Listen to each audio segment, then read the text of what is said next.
Parang hindi tayo parang informal. Kaya ko naman. Tolerable naman. Yes po. Ngayon ko lang napansin. Tagal ko na dito sa office. Hindi ako nilamig. Ngayon ako nilamig. Baka malamig din kasi sila yung panahon na ngayon. Oo. Months na. Makulimlim na po sa rin. Makulimlim yung labas.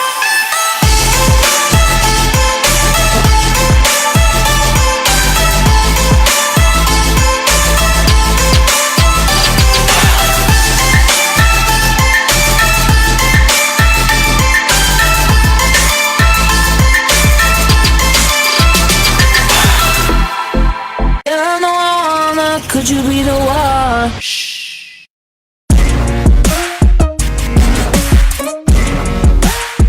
Good, good. Good, good. Could you be the one?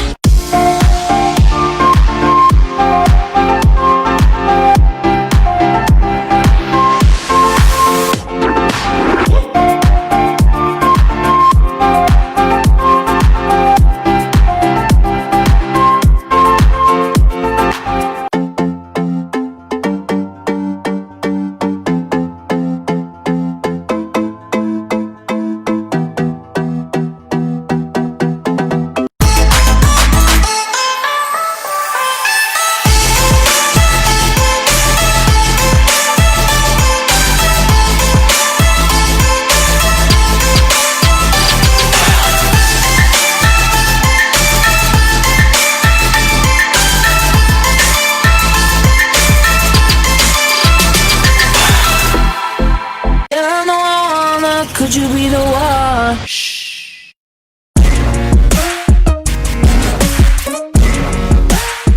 Good, good.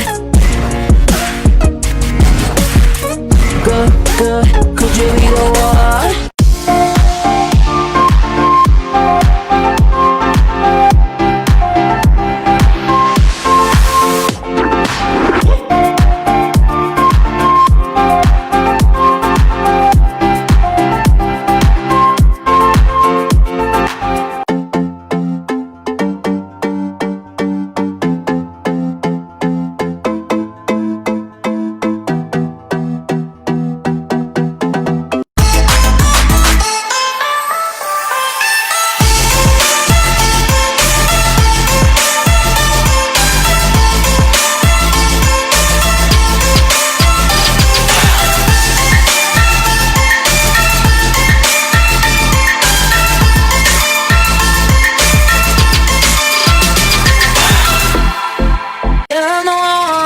Could you be the one?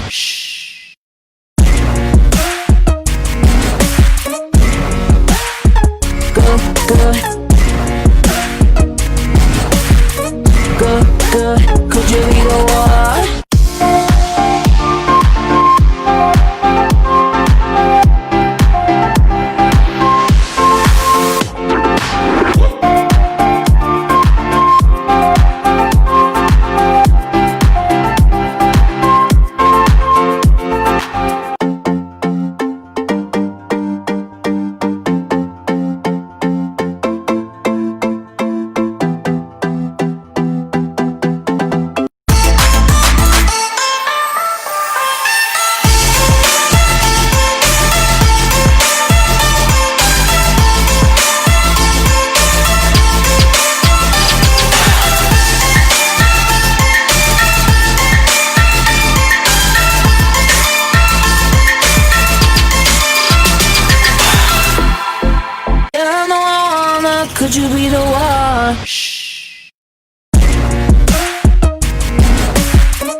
could you be the one?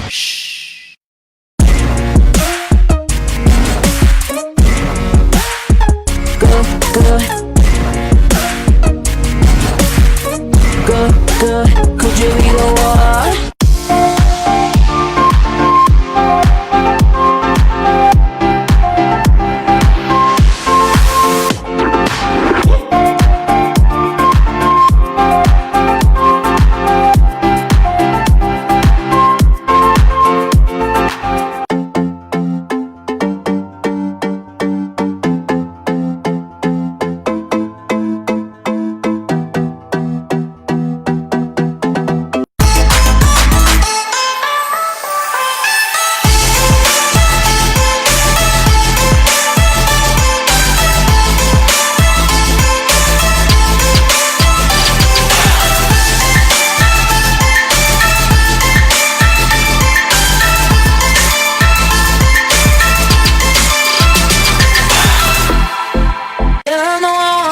Could you be the one?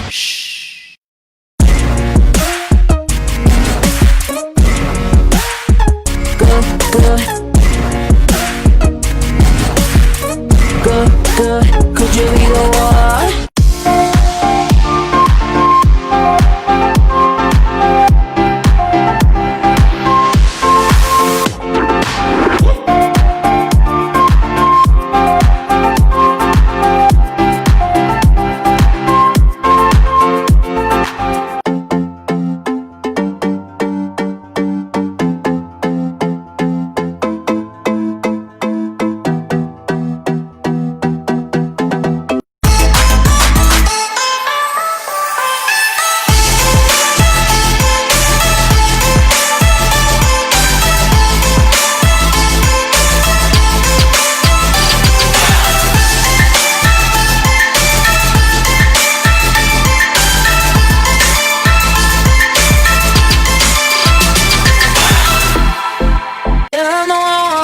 Could you be the one?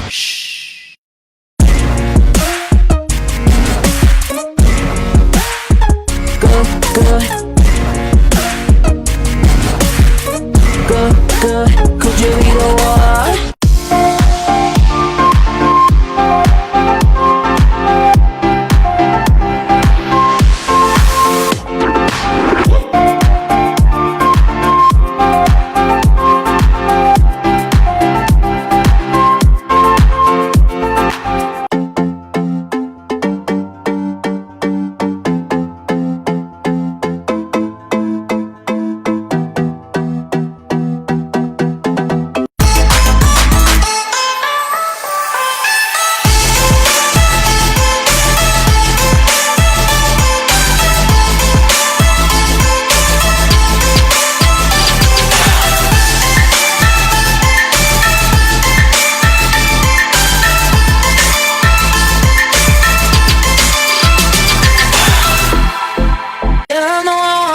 Could you be the one?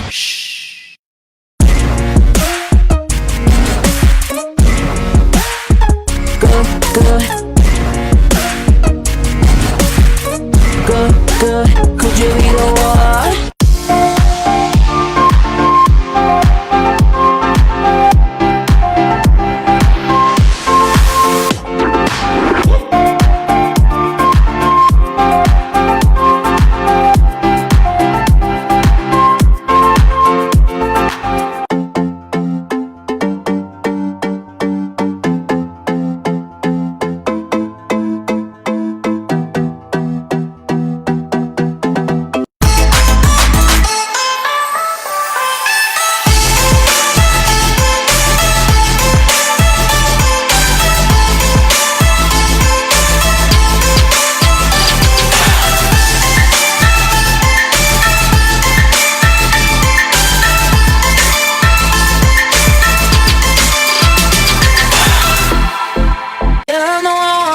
Could you be the one?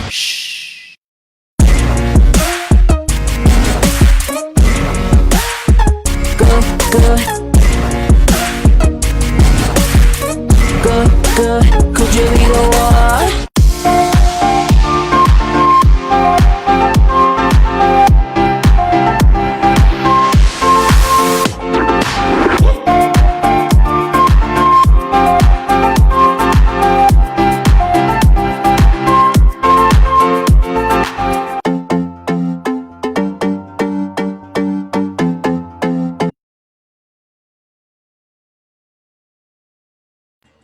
Good afternoon, everybody. This is Architect JP Espino again for another episode of BuildeeeTV ProsTalk.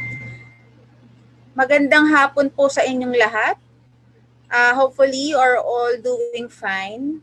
Ako medyo inaantok kasi nayanig ako nung earthquake na madaling araw, kaya medyo hindi ako nakatulog ng maayos. Pero sana kayo po okay kayong ngayong tanghali, ngayong hapon.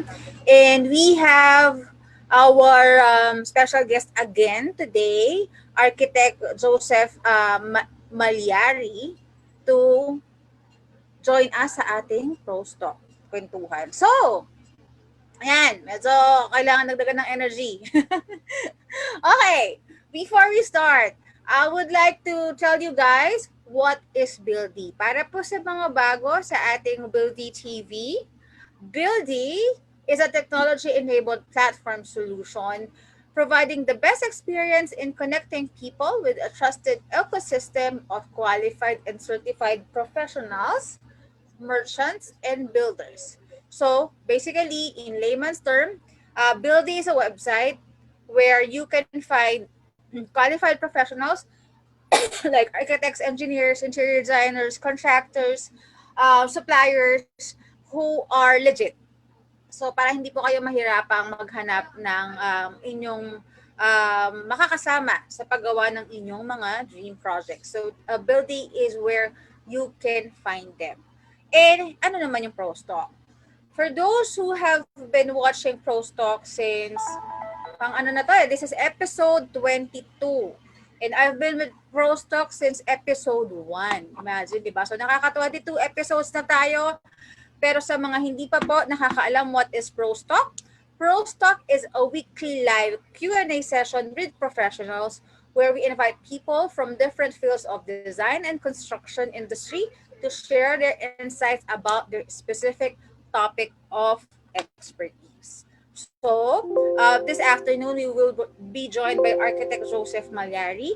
And our topic for today is church architecture, cultural awareness. So, last week, about ecclesiastical design din yung pinag-usapan natin. Pero this time, pag-usapan naman natin, ano yung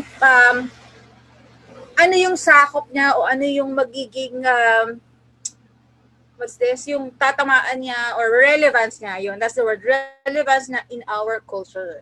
So, I would like to introduce to you guys Architect Joseph Mallari. He is an inspiring architect who will not just instill knowledge, but also can make you fall in love with this industry. Yun, maganda yung mission niya because that's exactly my mission too, to share the awareness of the value of the profession. So sana po sa aming kwentuhan ay maengganyo rin kayo na mag-fall in love sa aming industry, which is architecture and construction. So he is none other than Architect Joseph Lideson D. Mallari, or I would like to refer to him as Architect D. Leads dahil yun ang kanyang Facebook handle. He's been very supportive and also active in comment section and engagements in our Buildee stock.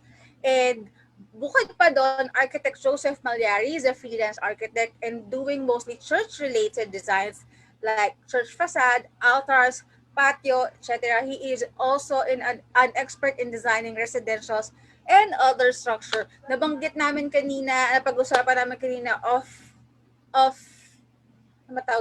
live. offline is he's also doing restaurants and commercial designs. So there, ayan na po. Good afternoon again, Architect Mallari. Thank you for joining me for this afternoon's ProsTalk BuildeeeTV.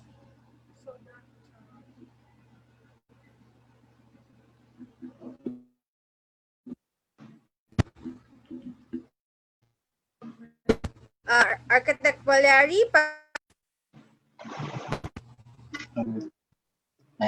Good afternoon. Dinig na, ma'am? Yeah. Dinig na po. 1 hour 1 3 1 4. Can you give a little bit of yourself? konting kwento po of what you do and your background. Thank you. Okay. Dinig na po ba, ma'am? Yeah, ako Dinig dinig na ko po na. ba ako sa...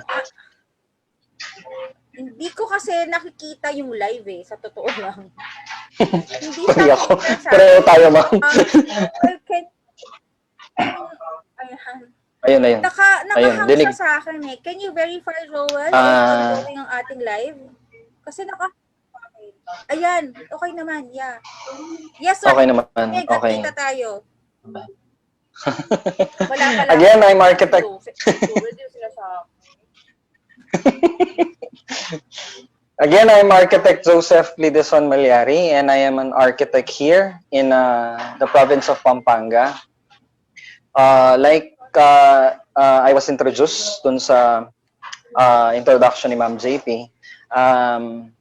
I do most of my designs na linkage or more on churches and its parts, including yung retablo, which is the altar, patio, yung sa labas. Currently, I'm doing mortuary and what do you call this one? Chapel of Saints, or yung ginagawa nilang maliit na chapel ng simbahan para most of the time kasi sinasara na nila yung simbahan because of protocols, kasi bawal na ang assembly, a large amount of people assembly. Pero mag-open na ulit. Opo.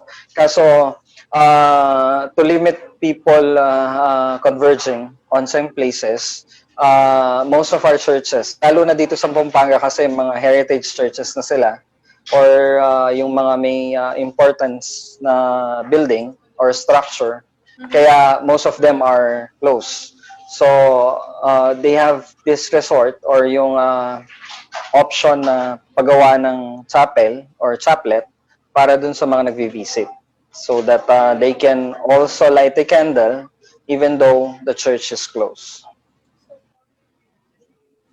Ayun, thank you so much, Architect Mallari, sa iyong brief introduction. Before we continue sa ating kwentuhan, I would like to invite everybody to share this video and tag 2 of your friends, add hashtag Buildee.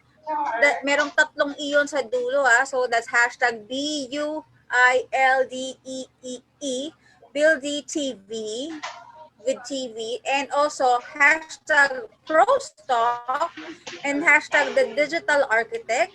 So, meron po kayong chance to win my book, Architects Going Digital, and also a Buildee t-shirt. Yan. So last week, I think, suot ni Architect Mallari yung Buildee t-shirt. Isa na siya sa nakakuha ng Buildee t-shirt. Tama ba ako, Architect Mallari? Yes, ma'am. Yes, ma'am.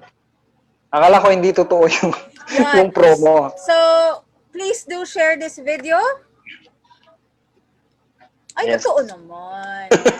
So, kung gusto niyo po makakuha ng BuildeeeTV t-shirt and also a copy of my book, yan,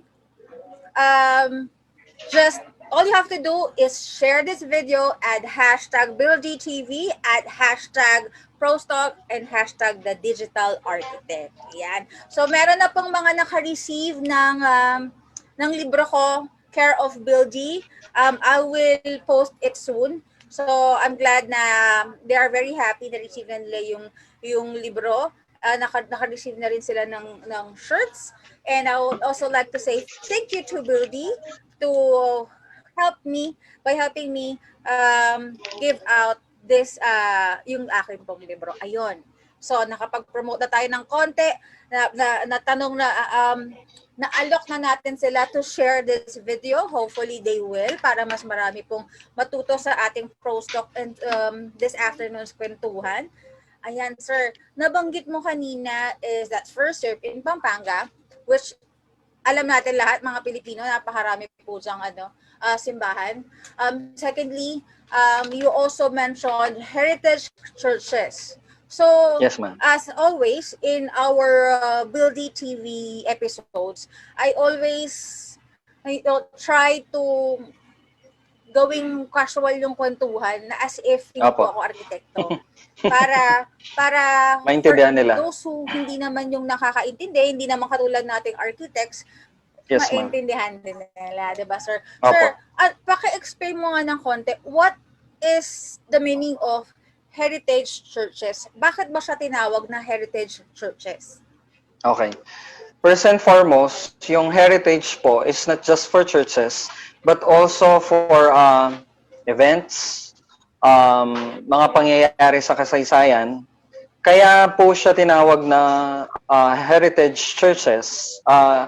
Meron siyang importance or role na ginampanan or naging kasangkapan or naging lugar kung saan ang isang plot or kasaysayan ay nangyari. For example, itong church po namin sa Santa Ana is naging footnote siya ng history because dito po tinorture yung mga Pinoy na lumaban sa mga Hapon. The way they tortured the Kapampangans na who fought for the Japanese is nakasulat doon sa kanyang history is the water cure. Yung painumin sila ng tubig and then isasara. Oo. Isasara yung lahat ng bukasan, bibig, ilong, tenga para pag nagsayaw sila sa bandang tiyan, mahihirapan yung mga tinotorture.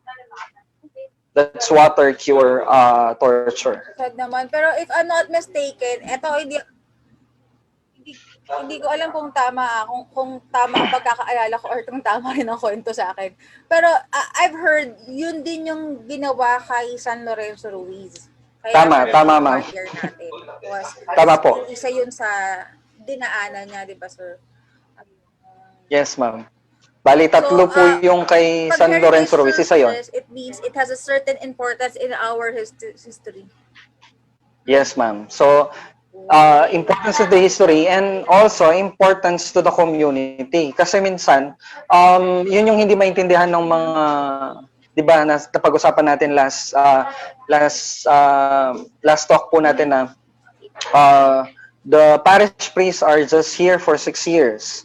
Minsan pag yung parish priest na nagpalit is hindi niya alam yung importance ng church, pakialam lang sila ng pakialam.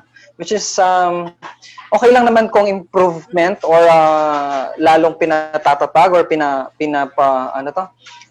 ginagawang sturdy yung simbahan, maging kaya niyang lampasan yung earthquake, mga weathering, yung pagpaninira ng weather. Pero kung halimbawa is inaalis na nila yung mismong or ginagawang marupok, yun yung mahirap na hindi man nila alam yung importance ng church or the heritage content of the church. Tapos pinapakaalaman nila. Ayun. Oo nga, sir. Alam mo, minsan nakakalungkot kasi isa sa pinag-aralan natin when we were in college, napakaraming mga simbahan. Diba, sir? Maraming styles din na dinaanan yung simbahan. And it's also a staple ng era, kung kailan siya ginawa. It's also a staple ng kung sino yung architect, kung sino yung gumawa. Yes, so ma'am. parang bawat simbahan is actually a signature of an architectural style in their time. Number one. Opo. So, and also, yun nang ang nabanggit mo, sir, is may importansya siya sa history at may importansya rin siya sa community. Na somehow, Yes, po. if there are, let's say, rehabilitations of mga churches na hindi na consider to, nawawala tuloy yung totoong itsura niya. At saka, secondly, nawawala yung tatak niya and nawawala rin yung kumbaga, kung yung history, diba? So, it is also very important, sir, na pagka nag-design tayo ng mga buildings, lalo na simbahan dahil meron siyang napakalaking importansya sa community at sa history. Importante rin po pala, sir, na pag-aralan talaga yung pinagdaanan niya. When you do Yes po. designs, ganun ba, sir, ginagawa mo? Nagre-research ka ulit, binabalikan mo, tinatanong mo ba yung, Yes. paano, sir, yung proseso mo pag nagde-design ka ng simbahan? Yun, ma'am, if yung option naman po na binigay nyo na yun, if katulad din nung napag-usapan natin last meeting, last conference po natin na if and even if meron pong church or mother church na heritage, kung gagawa ka rin ng chapel beside or within the community, it should be designed following that mother church. Kasi, tulad nung pong nasabi ko na una, magiging outcast siya kung if your chapel is modern. Kasi, definitely, all of the chapels na sakop sa umbrella ng parish na yon or that mother church is inclined sa design ng mismong heritage church. So, you need to, tama po kayo, you need to research if na gano'n po yung situation. Kung hindi naman, ma'am, ang jump start ko po sa design is yung the story of the saint. Kung ano yung chapel na pinapatayo. For example, yung sinabi nyo po na si San Lorenzo, magbe-build sila ng chapel ni San Lorenzo. So, you don't have any idea. Dapat may ipakilala mo dun sa church kung sino yung mismong dun sa chapel, kung sino mismo yung i-enthrone nila, kung sino mismo yung ipapangalan nila sa chapel. Say for example, it's San Lorenzo, and San Lorenzo is the very first Filipino saint. So more on Filipino style will be implied on the chapel so that makita nila na parang santo parang Pinoy ang santo dito kasi Filipino style yung design. Parang ganun po. Yan, ma'am. To make nice them to have... sir. Oo nga, no? Ngayon ko lang din na-realize na yes, every church actually is named after a saint. Number one. Opo. So, it also gives you a basis na kung ano yung character yung church design mo because pwede mo na siyang ibase dun sa personality ng saint, dun sa history ng saint, dun sa, di ba? Yes, that's ma'am. nice. So, marami pala siyang pwedeng pagkuhaan ng design ideas. So, one is the Opo. community, second Opo. is the saint, and then Opo. another one is the history involved. Oh, Opo. that's nice to know. Sir, meron akong question. Since nasa Pampanga ka, meron lang akong, hindi ko maalala kung ano yung pangalan ng church. Pero I'm sure alam mo to.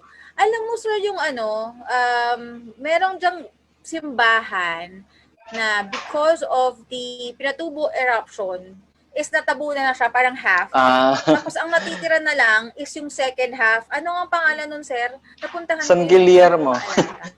San Guillermo Church po siya sa Bacolod, Ayun, San Pampanga. Guillermo. Yes, ma'am. Ayun. Actually, sir, tama ba? Yaan din yung church ni Santino. Santino, tama po. Tama, ma'am. Na no? Ayun. Actually, it was not half-buried. Lang ako. Hindi po siya half-buried, ma'am. Sige, sir. It is, ang natira na lang sa kanya is the ceiling portion which is 1/3 of the whole church height. Hindi siya half-buried. So, kaya makikita mo, pagpasok mo ng... Yes, ma'am. Yes, ma'am. Kaya pagpasok mo, makikita mo dun sa loob na inalis na nila yung kisame. Kasi makikita mo na yung mga malalaking kahoy na trusses, na lumang kahoy na ginamit nila. Yes, ma'am. Because kung ilalagay pa nila yung kisame, wala nang ere yung mga tao. Kasi nasa kisame nila halos siya. Or kung mapapansin nyo po yung side ng church, yung church mismo, nasa bandang bewang mo na yung yung cornice niya, yung pinakataas nung wall. Ibig sabihin, it's a ceiling level na lang siya. At saka yung pinapasukan niyo po na door sa mismong church, sa mismong entrance, is the window. Yun na po yung window ng church. Hindi na siya yung pinaka-door. Interesting, no? Nag-isip kasi ako ng something na possible na makaka-relate yung mga hindi nga architects, di ba? So, I'm sure because it was featured in a teleserye kay Santino nga. Hindi ko na maalala kung ano yung name nung mismo teleserye, pero we all know who is Santino, di ba? So, may bukas pa. Ayun, may bukas pa. Ayun. So, in that specific example, sir, it's nice na they still trying to retain it. Diba? So, how Yes, ma'am. important it is na when we do church design, specifically for churches, na we try to retain as much of what it is originally compared to putting your own style na bago na ngayon. Saan mo, sir, nakukuha? Tama po. Paano mo malalaman yung balance na it has to be reflective of what it is in the history originally, and also paano mo rin mababalance yung creativity mo being the architect na magre-redevelop na nito? Paano mo ibabalanse yung ganong klase? It takes a lot of coordination meeting, ma'am. Kasi let's take for example, meron akong magandang example dun sa tanong mo, ma'am. Kasi yung Sasmuan Church, Santa Lucia Church, Sasmuan, Pampanga, is a very old church also here in Pampanga, which is at the edge of Pampanga. Nakapalibot siya ng tubig. Sasmuan is at the edge of the map of Pampanga. So, katabing-katabi na niya ang Pampanga River. So, yung simbahan, dahil lumaki na yung community, naging maliit yung bahan. To compare the ratio of the people going to the church and the church, yung church lumiit na. Kasi, yung mga tao dumami sa community. Now, their problem is, they want to go active. Gusto nilang sumali din sa church, ay sa simbahan, sa misa, ganon, pero hindi sila ma-accommodate ng church because marami sila. They have consulted the national government, which is NHI, National Historical Institute, kung anong dapat gawin. Kasi una sa rule ng NHI is not to demolish old churches. Pero paano? Kasi wala silang lugar. Wala silang lugar. The authority told them, leave the facade as is, tapos gagayahin yung facade sa bagong church. So parang dalawa yung facade, magkamukha lang sila, pero parang zoom yung isa. Zoom nung nasa harap. Yun nga lang, the very sad thing that happened there is hindi rin maiwasan, tulad ng tinatanong mo, ma'am, hindi rin maiwasan na all of the parts have been transferred to the NHI kasi yan yung heritage na part, that's the artifacts.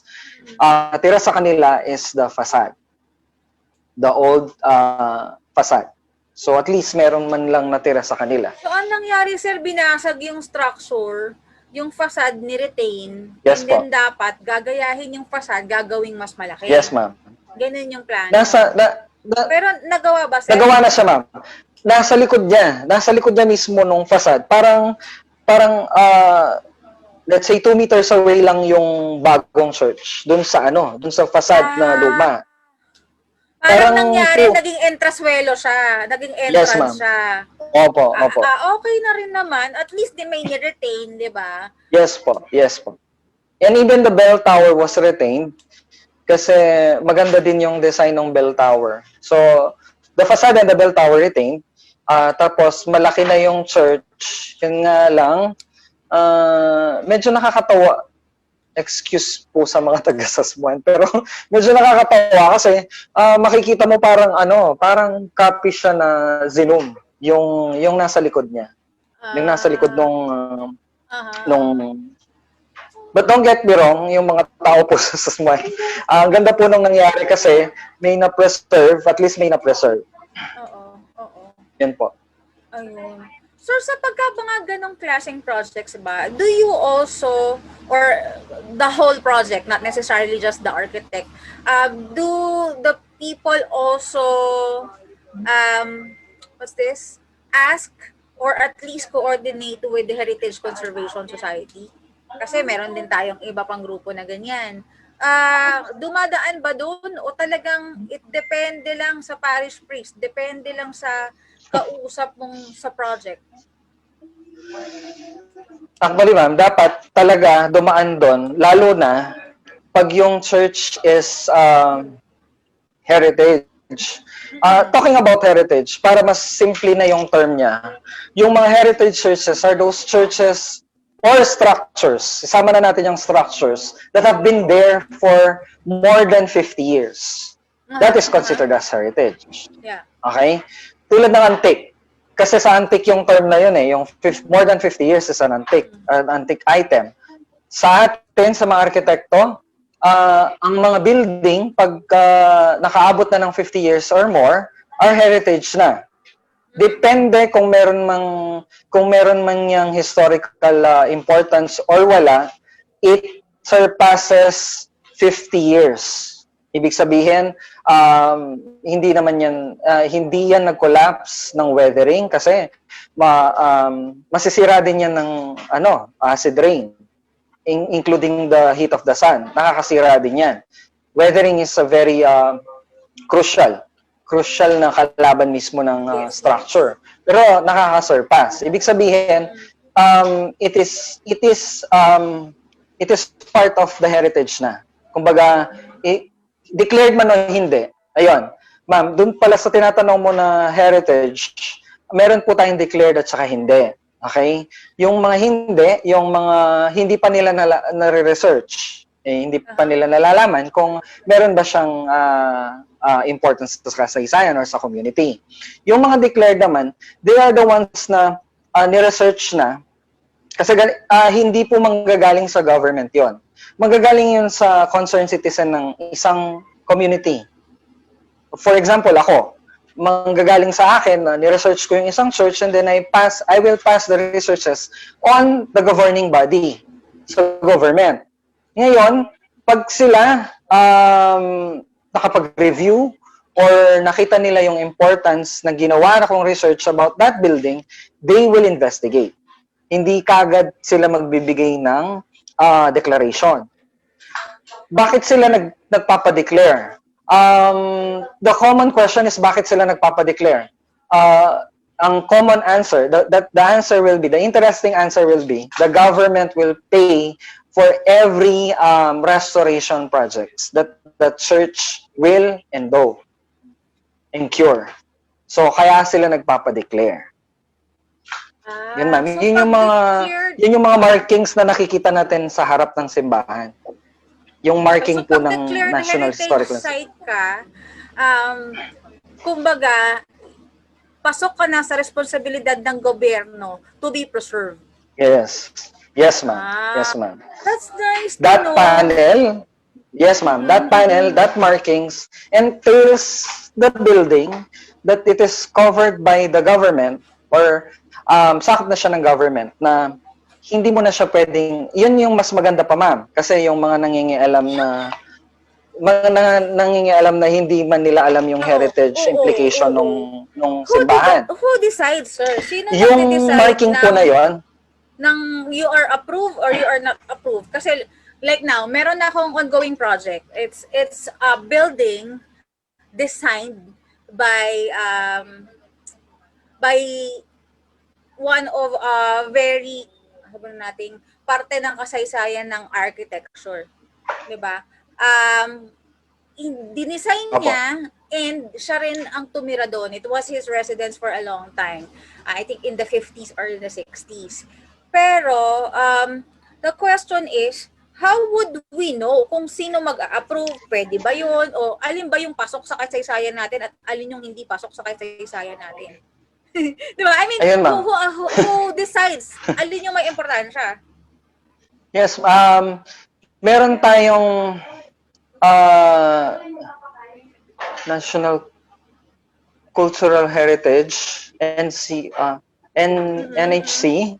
Meron din tayong National Historical Institute, NHI. Meron din tayong National Museum. Okay. So,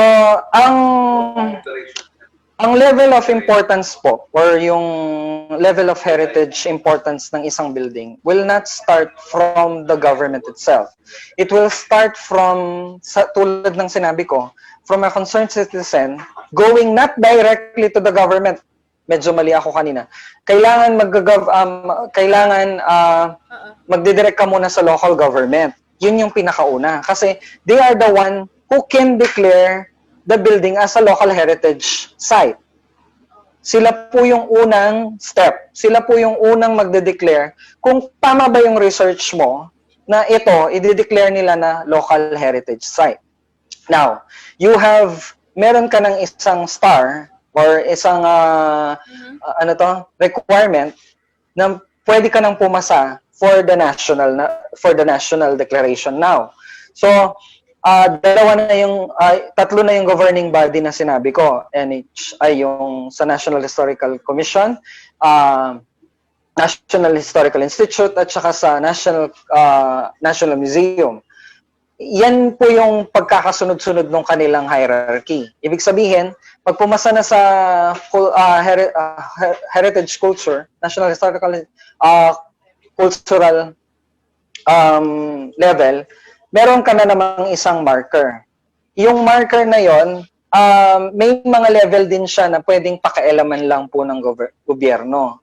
Ang pinakakinukuha po nila is yung dun sa national level na po, yung sa National Museum. Kasi by that one, hindi na nila mapapakaalaman yung building, first and foremost, hindi na nila to masisira, and pag yung mismong government fund for restoration will be allotted for the buildings that are declared by that governing body. Okay, sir. May lilinawin pa ako doon.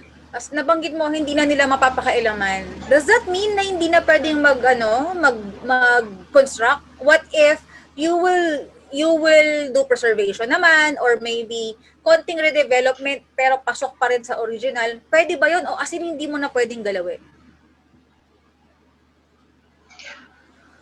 Sa level, kung i-restore man siya, ma'am, or i-redevelop, or i-reconstruct, that's another issue. Maganda po yung topic nyo na tinanong kasi let's make an example. Yung UP ng Pampanga, the old Pampanga High School ng Pampanga, yung sa tabi po ng capital ngayon ng Pampanga. Okay. That is where late President Diosdado Macapagal finished high school. Okay. Doon din po ang naging garrison ng mga hukbo laban sa mga Hapon. Ibig sabihin, that building is to be declared, should be declared as a heritage building. Kaso, ang nangyari, during the time na hindi siya pinapansin, lahat ng kanyang woodworks, lahat ng kanyang mga materyales have been looted, ninakaw. So, sayang. Paano ba i-declare ang building kung skeletal na lang yung natira? Ang nangyari dito is, kung ayaw man papakailaman ng government, kasi heritage yung building, how? Tulad ng tinatanong nyo po, how? Wala nang natira, halos. Ibig sabihin, you have to reconstruct it para makita nila ulit kung kaano kaganda yung Pampanga High School before that building. So, at times, ma'am, para sagutin po yung tanong nyo, kailangan po talaga natin siyang pakailaman or may times din po na hindi siya papakailaman kung if it is solidly hindi naman siya masisira. Pero kung halimbawa, ito nga po, yung nangyari sa Pampanga High School na sinasabi ko na building, you don't have any options but to rebuild it, but to restore all of the parts that had been looted. Dun sa part niyo po na gusto niyong mag-design, iniisip ko po extension po ba 'yon? Yung i-design niyo? Hindi naman siya extension, more on kasi naluma na ng panahon. Okay, it's a building na designed by one Nakpil, and then doon din siya nakatira before. The building is kumpleto, buong-buo pa siya. It's just that para lang siguro malinis na mas maayos, parang ma-repackage para mas syempre it's in a very commercial area eh. So gusto nilang pagandahin or buhayin, sabihin na natin buhayin, para they will get to attract more clients din to paano yun? To use the building. Pero of course, because it was designed and was a previous residence of Manaktil, ayaw nating galawin. Kasi syempre we pay homage to such a very good artist, diba? Yes po. So yun, although hindi naman nila ina-apply pa as a heritage site. So kaya ako matanong about it kasi pwede ko siyang i-suggest sa client ko na to apply as a heritage site, and in that way, pwede pala na gobyerno pa yung magpondo sa pagpapaganda ng building na yon, 'di ba? Kasi if they declare it as a heritage site, being one of the works of one Nakpil, then mas maganda, hindi nagagastos ng malaki si client. And mas tumaas din yung value ng property niya. Kaya medyo interesado ako to know more about it kasi may specific akong client, may specific akong project na ginagawa ngayon for that. Ayun. Yun ma'am, isa pa. Yes po. Isa pa po sa battle cry or isa pa sa mga argument na yung pinasok niyo po na topic. This is one of the most difficult argument for us architects and the governing body. What if ganun nga yung sitwasyon na nakita natin, dilapidated yung building, hindi na matirahan, hindi na pleasing to the eye, pero heritage siya. So, ibig sabihin, mahirap siyang hawakan kasi once na pinakailaman mo, it would not be, may chance na hindi siya madedeclare kasi pinakailaman mo. Yeah. Parang ganon. Pero ma'am, the thing here that the subject must be adaptive reuse. Kasi if a building is not adaptively reused, the building will not be preserved anymore. Hindi mo mapapreserve ang isang building kung hindi mo siya inadapt on another usage. Yes, correct. Yes, ma'am. Yun yung lagi ko rin naman kino-contest. Sabi ko, pag may ganyan po ako na project syempre saludo din naman po ako sa lahat ng mga officials natin dyan sa mga nakaupo ngayon sa atin sa governing bodies ng historical. Pero one thing, the best thing for an old structure not to be into a ground zero o masira ng todo is to adaptively reuse it. Kailangan kasi naman, it's not that, kasi kung hihintayin nyo ma'am, let me give you an idea, kung hihintayin nyo po yung process ng government, it will take you a long time just for the declaration. And then, for the budgeting, it will again take a long time for the budgeting. That time, baka abo na po yung inyong project. Yeah. And that's reality. Okay. So, Kaya ako ina-argue po yung adaptive reuse. Yes, ma'am. Okay. Okay, now I understand. So, okay siya to apply for a heritage, 'di ba? Pero also be realistic na hindi mo siya makukuha right away. Of course, maraming dadaan ng proseso, maraming dadaan ng mga dokumento. Okay, now I understand. Pero I would say, and how about you, sir? Would you say it is still worth it? Is it worth it to preserve the heritage? Is it worth it to preserve whatever history we still have left? And ano yung niya, anong connection niya sa ating culture? Bakit ba? Bakit ba kailangan nating i-declare itong heritage sites? Bakit ba kailangan irespeto yung history? Bakit ba kailangan alamin yung history ng structure na to? And also, if possible, is still pay homage to the original design or the original concept of it. What is the importance of these heritage sites or of these heritage designs as a whole na? Di ba? Kasi ang pinag-usapan natin hindi lang naman yung specific sites. Pinag-usapan natin is to pay respect. Di ba? Yun na lang siguro. That's the better word to put it. To pay respect to the history of this structure, to preserve it. And bakit? Bakit nga ba kailangan natin gawin yun? Bakit siya kailangang bigyang importansya sa ating history first, and secondly, anong connection niya sa kultura natin? Okay. First and foremost, siguro we as architects owe our designs from our forefathers, yung mga naunang architects natin.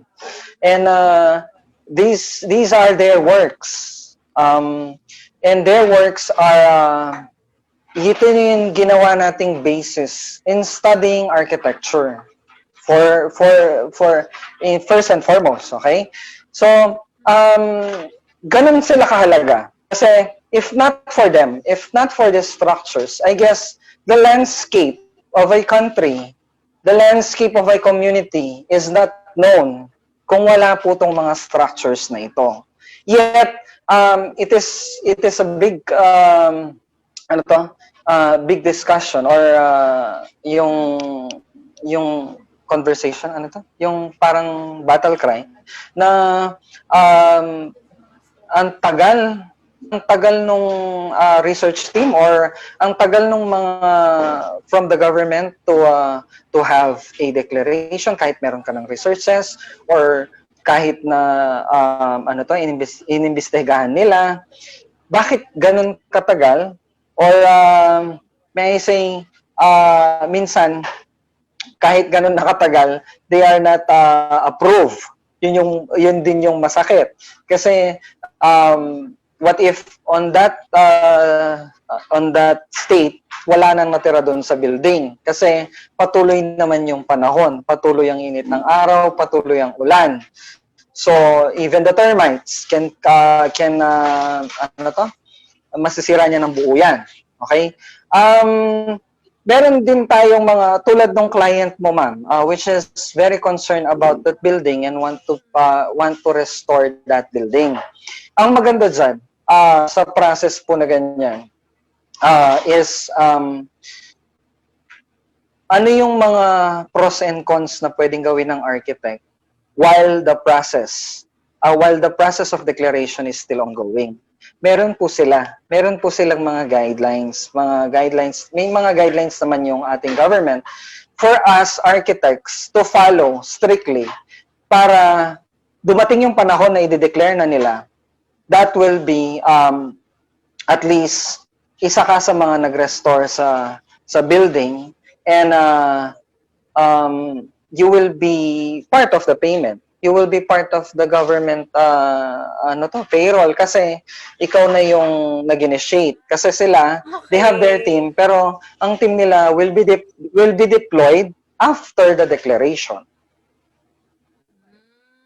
Yun po. Another cool information. Okay pala yun, no? So, magiging dalawa pa yung magpapasweldo sa akin in case ever. Pero, it's something that that I can suggest to my client, pero syempre sabi mo nga dahil matagal naman yung proseso, hindi natin masasabi how long it will take. Pero it's something to look into. Opo. And siguro isa Yes, pa ma'am. sa I think very important for us to know why we have to study this, why we have to give importance to these heritage sites, why we have to give importance to the history. Since it is part of our history, it is part of kung ano yung pagkatao natin, it also gives an importance of who we are today. And somehow, Yes, ma'am. as we know kung ano yung pinagdaanan in the past, will also give us enough reason and enough ano ba, parang hindi ko makuha yung tamang word, pero at least enough, Idea. yeah, 'di ba, to go on and to sa akin siguro one word that can also include in why we have to know the history and the past culture heritage of whatever structure doesn't necessarily mean naman na churches. It's just that yun kasi yung Opo. talagang tumatagal mga churches, di ba? Because Yes, of ma'am. pride. Yes, ma'am. I think Opo. we also need to get to know this importance para at least we know ano yung pinagdaanan, what should we be proud of, 'di ba? So para sa akin isa 'yon sa nagiging dugtong of the past and now. Okay, sir. Given that na gano'n na connecting the past to our through our culture up to now, what do you think yung mga nawawala na sa kultura ng Pilipino na sana maibalik pa, na sana ma-continue natin up to now? Because it also sort of dwindles yung totoong karakteristik ng mga Pilipino. Napapansin mo pa yun, sir? I'm sure napansin mo yan. Pero ano sa tingin mo yung mga Opo. sana Yes, ma'am. maibalik na kagawian, maibalik na ano to, na practice natin ngayon, to give respect, to pay homage to certain history, to certain importance of our past. Ano sir sa tingin mo yung dapat? Siguro yung masasabi ko dyan, ma'am, yung pinaka-simple na example na nawala is yung bayanihan. Before, if you intend to build your own house, the community will help. Hindi tulad ngayon. Gagawin mo yung bahay mo. Minsan, magagalit pa yung katabi mong bahay na natatamaan mo na siya, yung mga debris mo nasa kanila na. Parang the Filipino culture, which is the helping each other, being one community, has been lost. Na parang sarili mong bahay ito, gawin mo. Parang ganun, ma'am. Na kung mas maganda nga na tulad ng sinabi mo, all cultures will be redeveloped and will regain their yung kanilang glory ulit. Mas maganda siguro is yung helping hand. Yan, yung bayanihan na kahit hindi lang sa bahay, kahit saan ka. Basta mapansin mo na nangangailangan ng tulong yung iyong kapwa Pinoy, dahil nandun sa kultura mo yung bayanihan, tutulungan mo siya sa abot ng makakaya mo. Ayun, ang gandang pang-ending no ng Architect Mallari. I do agree, no, isa yan sa nawawala sa ating mga Pilipino. Or hindi Yes, lang ma'am. naman sa mga Pilipino, pero sa lahat na ngayon, nagiging kanya-kanya na siya, which is Opo. actually as a community, we've been very united from the start. Kaya nga tayo may word na bayanihan, kaya nga sabi nila we are very hospitable, kasi innate sa ating mga Pilipino yung we always look after or we always care or concern tayo sa mga first sa pamilya natin, second sa community natin. So medyo nawawala na yun, no? Sana nga, maganda yun. Maganda sir yung iniwan mong yun. Sana mapulutan po ng aral ng mga nanonood ng BuildeeeTV ngayon na yes, it's a very good idea na sana maibalik natin yung bayanihan. Not just in construction, not just in churches, not just in how we pray, not just in how we we interact with our community. Pero I do believe, no, if we are unified with being with a certain goal, or at least yung togetherness, di ba, sir, mas Opo. magkakaintindihan tayo, number one. Secondly, Yes, ma'am. mas magkakatulungan. So, maraming salamat, Architect Mallari. Magbabasa lang ako ng mga Sige po. comments before we say goodbye, para medyo mabagal ang internet, so hindi ko siya ma-scroll lahat. Pero from what I can see, Shoppers Avenue is watching. Of course, Willie National, Joan Nolasco Gonzalez, another great topic for us according to Joan. Shireen Cortez, good afternoon, architects. Sino pa ba? Meron pa, hindi ko lang siya na-scroll lahat. But good afternoon, everybody. If you have questions, sana makita namin kasi ayaw niya mag-scroll for now. Ayun, sir.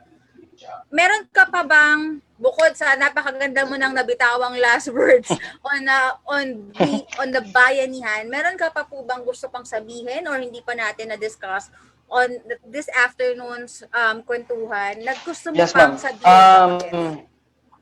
Opo. Ano to? Nasa isip ko na last time pa eh. There are certain simple acts na hindi nila alam na simple acts can ruin the whole church. This is yung palitada. Yung palitada or yung plaster ng church before is made of limestone, corals, and volcanic ash. Yung mga naturally made talaga. Hindi tulad nung ngayon na chemically inclined na sila. So, once a church is made or finished with natural plaster or natural na palatada, hindi mo dapat yan bakbakan. Napakalaking issue, naging malaking issue yung pagbabakbak o yung binabakbak nila yung churches. Kasi gusto daw nila makita yung brick sa loob, yung adobe sa loob. May dalawang klase kasi po tayo ng adobe. We have the adobe that is made to be exposed and the adobe that is not to be exposed. Yung adobe na not to be exposed are being plastered ng lime, na they are being protected by lime so that it will not corrode. Kaya nga po nasisira yung mga churches nang hindi nila alam na not knowing kung ano yung cause. Minsan gusto lang nilang i-beautify, akala nila nakakaganda na makikita mo. Oo, naging matanda yung itsura kasi hindi mo na nakikita yung palitada, hindi na siya furnished, hindi na siya finished. Pero pagdating dun sa nakita mo na siya na adobe, on 10 years span, on a 15 years span or a 20 years span, makikita mo parang binugbog na yung adobe. Kasi kakainin na yan ng acid rain. Worst is pupulbusin siya ng yung init ng araw. So, ordinary weathering will cause that church to be in ground zero. Yun po yung gusto ko lang i-impart. Isa sa mga naging parang slogan. Parang naging drive ko po pag nagsasalita sa mga yes ma'am, church heritage. Opo. Kasi parang naging trend sa kanila dati, siguro 5 years ago. Naging trend sa mga churches na, ang ganda pala niya pag binakbak. Hindi nila alam. That's not the beauty. Yung beauty, ma-achieve. Yes, ma'am. Kasi hindi nila alam na yung ginawa nila, hindi maibabalik. That line, that plaster, yung binuo nilang line before, na plaster, the natural plaster cannot be achieved nowadays. Hindi siya pwedeng i-mix ngayon. Yes, ma'am. Pero kung gagamit sila ng semento, dahil narinig nila na pangit, narinig nila ngayon na mali yung ginawa nilang pagbabakbak, that will be another cause of damage sa simbahan. Kasi yung adobe po is a natural stone. Pag in-apply nyo po ng chemically inclined cement, kakainin po ng chemicals ng cement yung mismong adobe. Yan, ma'am. Ayun. Just a Thank word you, of, Architect Mallari, for sharing that, no? po. Oo. Maraming hindi nakakaalam nun. So for those mga parish priest po natin, if you are handling or meron kayong project ng redevelopment sa churches nyo, it is always good to hire an architect. Babalik tayo sa get an architect. Opo. Kasi it's really the architects who Yes, know ma'am. this, who know the history, number one, and who also knows na kung gaano ka-importante itong mga materyales na to. Yun, nabanggit mo nga sir, the materials nung unang panahon is made of corals, volcanic ash. In fact, meron pa nga sinasabi sir, di ba, na hinahaluan pa kayo ng itlog. Hindi ko Puti ng maalala, itlog, pero ma'am. parang may ganun pang kwento nung ano. Oo, Puti di ng ba? itlog So, po. Yes, meron ma'am. talaga siya. So, it's Kasi kung makikita niyo po yung inventory parte nila. siya sa pagka-design. Yes, ma'am. Kung makikita niyo po, Ay, meron this is sir, an meron evidence. kayong history Kung ng inventory. Yes. Yes, ma'am. Yung evidence ng white ng itlog na nilalagay sa mismong mix ng plaster ng simbahan is evidently seen on the inventory. Kasi ang pagbabayad po ng komunidad sa pagpapagawa ng mga churches is through chickens, manok. Kasi nagpo-produce po sila ng maraming eggs for the yung kalaro po kasi sa Kapampangan term, which means the white. Saan naman nilalagay yung dilaw? Yung dilaw, Spanish are also food lovers. Yung dilaw, ginagawa po nilang dessert. Yes, ma'am. They doon nila inintroduce sa mga tao that main course is not the food, not only the food but also the dessert.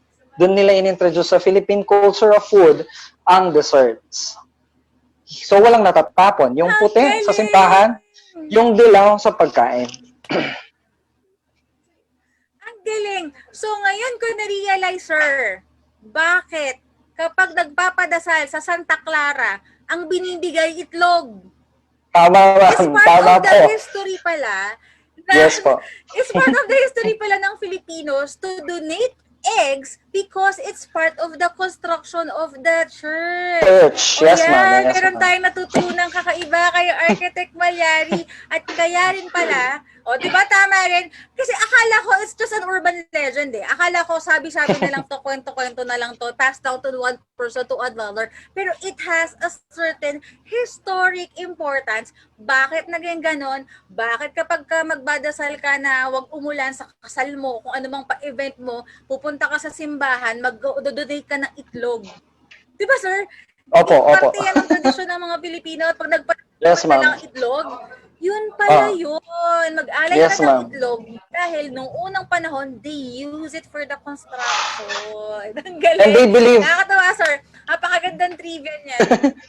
And they believe that this is the cause for the stability of the church. Imagine, ma'am, the church has adobe walls which are very, very massive, yet wala silang bakal. None of pero ang the steel. lapad.